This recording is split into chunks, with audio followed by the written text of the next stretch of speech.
இல்லையா நீங்க இறந்து ஓட்டி வாங்கி உண்டது இழப்போம் இல்லையா இறந்து ஓட்டி வாங்கி உண்டது இழப்போம் இல்லையா இதுவே சொல்லையா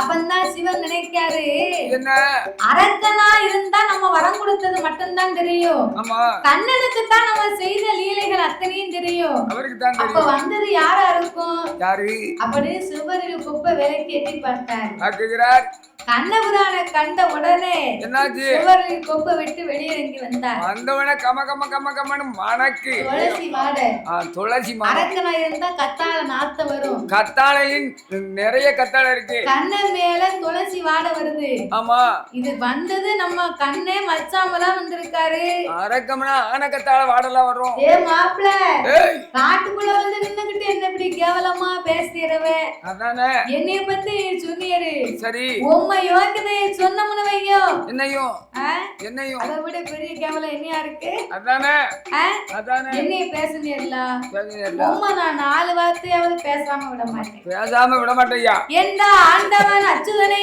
கேள்வி பேசுகின்றார் எப்படி பேசுகிறார் ஆயர்பாடியில் போய் வளர்ந்தது மானம் இல்லையா ஆயர்பாடியில் போய் வளர்ந்தது மானம் இல்லையா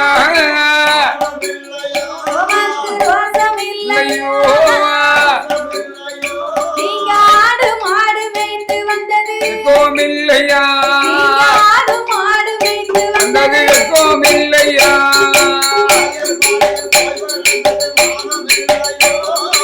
ஆனமில்லையோ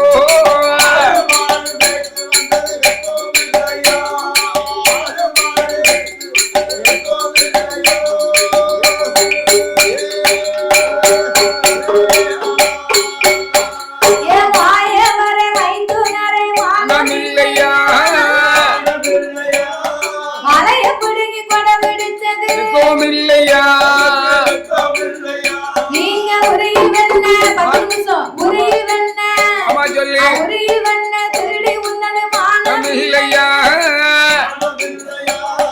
உரலில கட்டி அடியில் வட்டது கோமில்லையா நீங்க கயிறு வெண்ண திருடி உன்னது மானம் இல்லையா ரோசம் இல்லையோ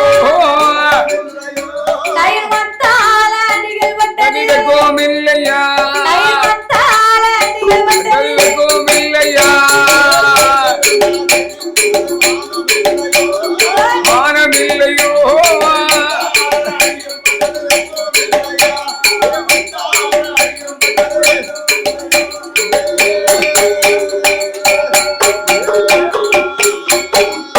மாயவரே வைத்துனரே மானமில்லையா உனக்கு வாசம் இல்லையா ஆமையா இந்த ஆடு மாடு மேய்த்து வந்தீரா ஐயா ஆமா நானாவது மதுரையில பாண்டியவன்னே ஒரு ஆம்பளைக்கு ஆம்பளை கையால அடிகள் பட்டேன் சரி இது ஆயர்பாடி பட்டணத்துல உரியில வெண்ணெய களவாடி தின்னுட்டு ஆமா கோபியர்கள் வெறும் பொம்பளை கையால அடிபட்டு நமக்கு மானம் இருக்காவே பொம்பளைக்கு அடிவட்டம் பண்ணுங்க அப்படின்னு 2 பேரும் மாறி மாறி பேசுனாங்க சிவன் பார்த்தார் நம்ம இப்படியே பேசிக்கிட்டு இருந்தோம்னு வைங்க என்னாகும் நேரம் போறது தெரியாது அதனால நீங்க தான் போய் அரக்கனை வத முடிக்கணும் நான் போனமா நான் போன ஆடு மாடை யாரையா மேய்ப்பா நான் மேய்க்க நீர் மாடு மேய்க்க கூடிய லாய்க்கு இல்லையே மாப்பிள்ள என்ன மச்சான் இப்படி சொல்றாரு உங்க நம்பி நான் கொடுத்தோம்னு வையோ பக்கத்துல இருக்கு ரெட்டியார்பட்டி சந்தையில போய் வித்துட்டு வந்துருவீங்க அவன் செலவுக்கு துட்டு எல்லாம் விக்க தாங்கிவேன் அப்படியா ஆமா துட்டு இருந்தா எல்லாம் கொஞ்சம் கொடுத்துட்டு போறோம் அதனால 1000 பஸ் நிக்கி சரி திரும்பி வரும்போது ஒரு பஸ் சென்னையா நிக்கி 1001 தான் நிக்கணும் பாத்துக்கிறோம் ஆமா அதெல்லாம் கன்றை எடுத்து நான் வளர்க்கையா அப்படின்னு ஆடு மாடை ஒப்படைத்தார் சரி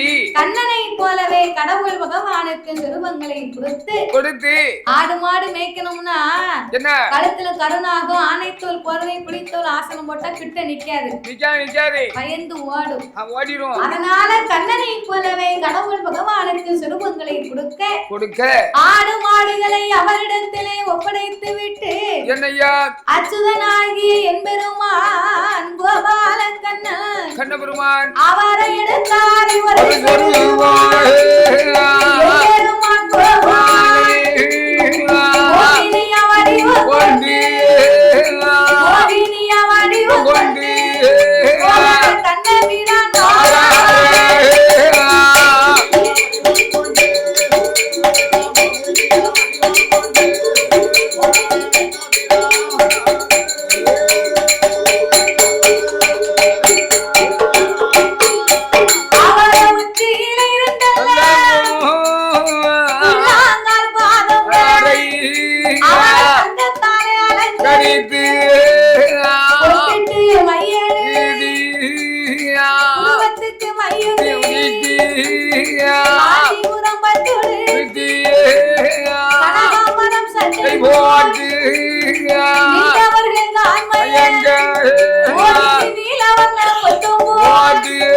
அவளை பார்த்தவர் தான் எங்க பச்சைவர்ண பொட்டு போடு முன்னழகை கண்டவர்கள் அம்மம்மா மோகம் கொள்வார் 1000 பேர் போடம்மா பின்னழகை கண்டவர்கள் சொல்லம்மா பின்தொடர்வார் 1000 பேரு முன்னழகும் பின்னழகும் முகத்தினோட திருவழகும் அழகும் மோகினிய பார்த்தா என்ன அடேங்கப்பா அப்பப்பா யாரும் காணாத பேரழகியா வடிவத்தை எடுத்தார் எடுத்தாள் சம்பங்கிரி எண்ணெய் வைத்து தலைவாரி சடைகள் பின்னி சடைகள் காஞ்சிபுரம் பட்டுடுத்தி கனகாம்பரம் சட்டை போட்டாள் அவள் முன்னழகை கண்டவர்கள் மோகம் கொள்வார் 1000 பேர் ஆமையா பின்னழகை கண்டவர்கள் பேதலித்து பின்தொடர்வார் 1000 பேர் ஆமா அப்படி ஒரு ரூபங்களை கொண்டு கொண்டு அவன் மேல இருக்கக்கூடிய வாசனையை பார்த்தா செந்து வாசனை அதானே கேட்டேன் பக்கத்துல போனா ஆளை தூக்கி தூர போட்டுரும்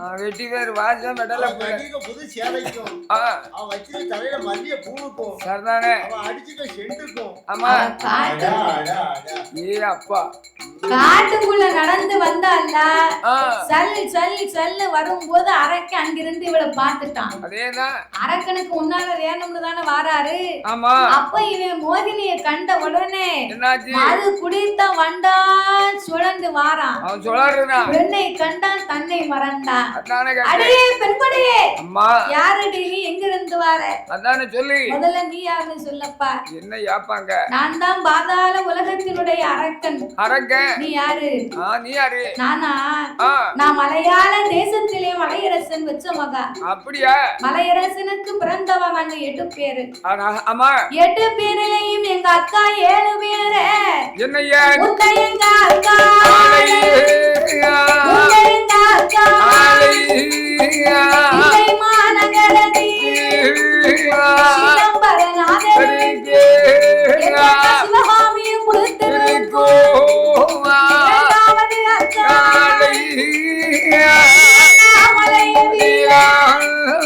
அண்ணாமலைநாதருக்கு எங்க அக்கா உண்ணாமலையை கொடுத்திருக்கோ மூணாவது அக்கா மதுரை வாழும் சொற்கருக்கு அக்கா மீனாட்சியை கொடுத்திருக்கோ நாலாவது அக்கா நம்ம சங்கரன் கோவில் சங்கரனைதாருக்கு கோமதியை கொடுத்திருக்கோ ஐந்தாவது அக்கா திருநெல்வேலி டவுனதி எல்லையப்ப சாஸ்திரி மதியை கொடுத்திருக்கோ ஆறாவது அக்கா ஆவணாசம் தன்னதி ஆவணாத பெரியோருக்கு மாதமோகம் மாலை கொடுத்திருக்கோ ஏழாவது அக்கா சாலும் தன்னதி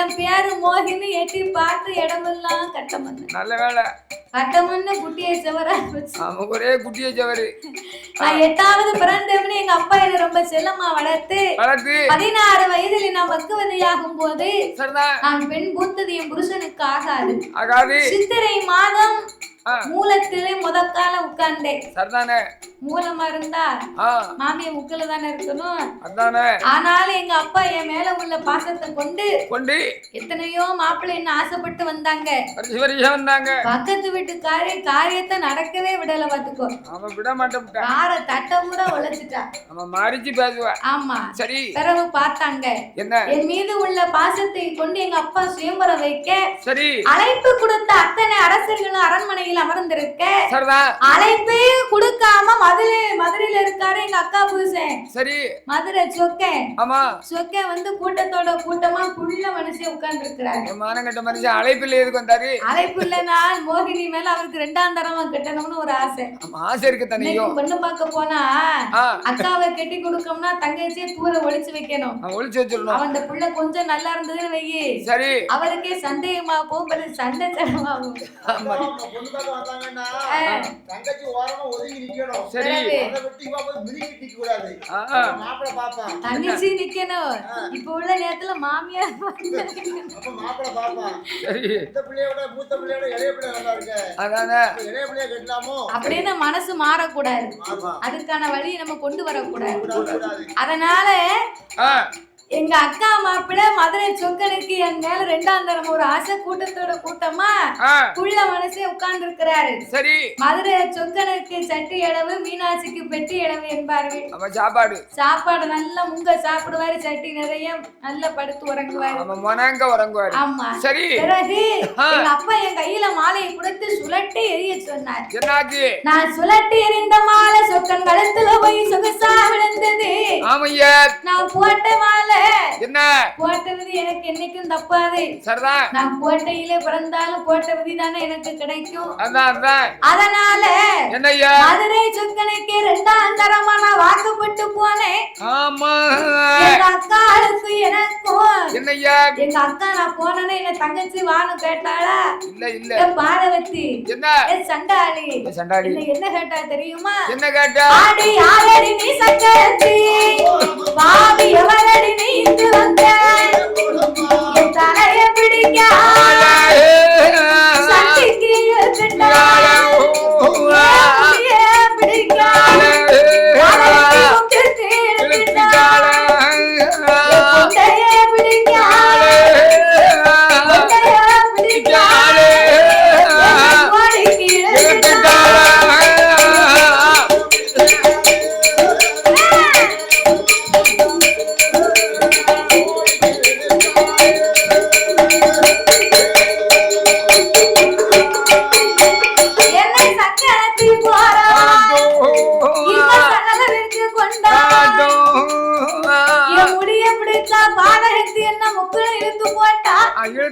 என் சடையை பிடிச்சு என்ன சண்டையில இழுத்து கொண்டு வந்து விட்டுட்டா.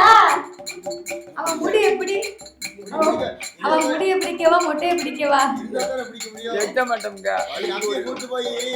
திருப்பதியில போய் மொட்டை போட போறோம். அப்படியா? அடுத்த வாரம். சரிதானே. இவன் தலைவருக்கு வயசுக்கு நீ மொட்டை போட போறீங்களா?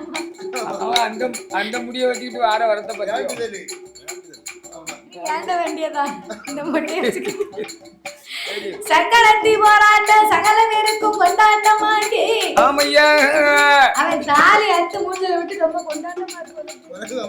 தாலி அத்து மூஞ்சில விட்டுட்டு நான் வந்ததும் போதும் உன் கூட வாழ்ந்ததும் போதும் அப்படின்னு நான் வீட்டுக்கு வந்துகிட்டு இருக்கேன்.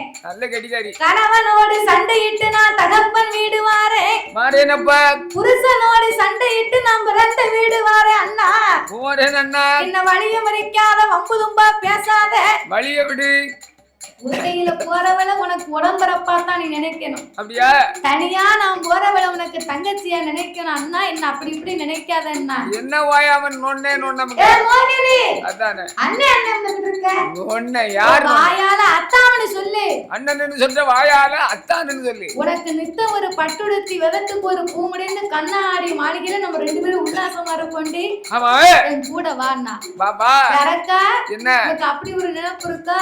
நினைப்பு இருக்க போய் அரக்கம் பேசுதா. மூத்த மனைவி ஒருத்தி இருக்கா. அவ இருக்கா. 5 விரலுக்கு அக்கினி வர வாங்கி இருக்க. சரி. என் கையை பிடிச்சா நான் கருகி உருகி சாம்பலா போவேன்னு யாரு கூட இருந்து வாழ்வ? அதானே கேட்டேன். நீ ஆட்டம்னு சொல்லு. அவளை அடிவயத்துல கல்ல கட்டி ஆத்துல இறக்கிட்டு வரேன். ஏ கொலகார பாவி. அவளுக்கு அந்த கதினா முதல்ல வந்தலக்கு அக்கதினா 2ஆம் தரம் எனக்கு இருக்குதியோ. என்னோட ஒரு அழகான பெண்ணை பார்த்தேன்னா அப்ப என்னைய மறக்கத்தானே செய்வ. நீ கொண்டுடுறியே சண்டாள பாவி அப்படின்னு கண்ணை மனசில் நினைத்து கொண்டு இந்த அரக்கனை நாமல் கொல்லாமல் விடக்கூடாது என்று நான் உனக்கு 2ஆம் தரமா வாரேன். ஆனா நீ எனக்கு ஒரு சத்தியம் பண்ணி தரணும். என்ன சத்தியம்? மூத்த மனைவியை பார்க்க மாட்டேன். சரி. முகம் கொடுத்து பேச மாட்டேன். அவ கையால ஒரு கஞ்சி தண்ணி கூட வாங்கி குடிக்க மாட்டேன்.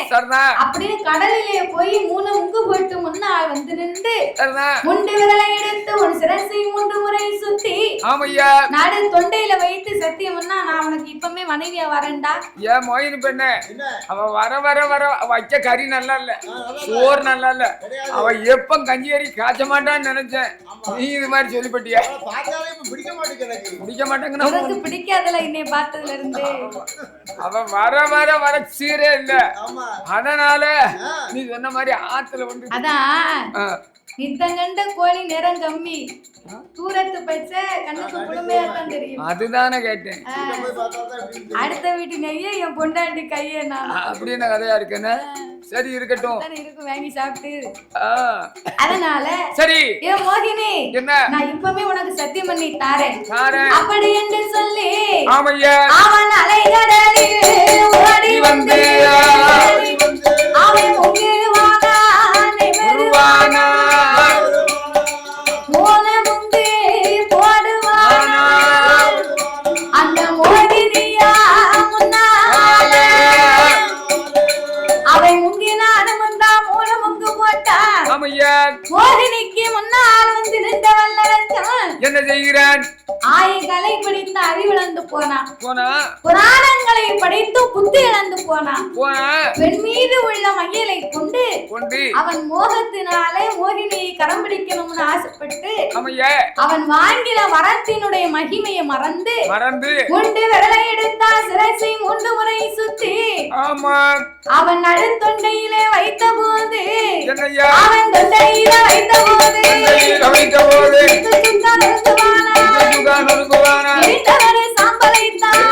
சாம்பலைத்தான் பெருமா கையிலெடுத்து ஆண்டவை இடமதியில அச்சுதன ஒப்படைத்த வேளையில மாயவா மைத்துனார் கோபால கண்ணா நான் படைத்த பிள்ளை நான் கொடுத்த வரமாச்சே, என்னால் வதை முடிக்க முடியலையே, உம்மால் எப்படி முடிந்தது? எப்படி முடிந்தது? அத்தா இந்த உலகத்தில் ஒரு மனிதன் ஆவதும் பெண்ணால் அவன் அழிவதும் பெண்ணால். பெண்ணால் கூடாத காரியம் வேறு உலகத்தில் எதுவும் இல்லை. நான் எடுத்தேன் மோகினி அவதாரம், மோகம் கொண்ட அரக்கனை எரித்தேன் என்றார். அப்போ அச்சொருபத்தை நீங்க முன்னால இப்பமே எடுக்கணுமே, நான் உண்மை அப்படி பார்க்கணும்னார். அப்பதான் நம்ப முடியும். நான் மோகினி அவதாரம் எடுத்தான், இறைவன் நீர் மோகம் பொறுக்க மாட்டீர், அப்படி ஒரு அழகு.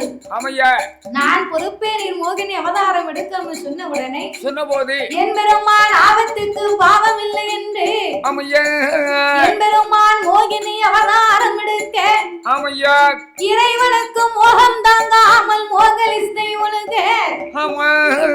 பூமியிலே விழுந்தால் பூமி தாங்காது என்று என் பெருமான் இருகரத்தினால் ஏந்த சோலைமணி விளக்கு ஒளிர்வு போல்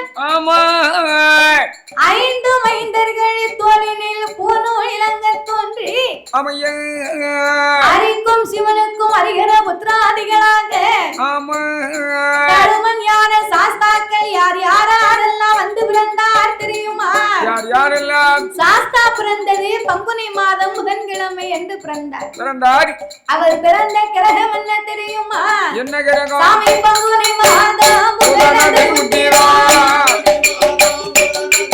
அங்கே பௌரண பஞ்சமி கடகத்தில் இந்தியமாகவே அங்கே ஆதிக்கும் சிவனுக்கும் பிறந்தார். அவன் கையில் பிறந்தவர்கள் கையனார், அங்கே ஆதியிலே உள்ளவன் கையனார்.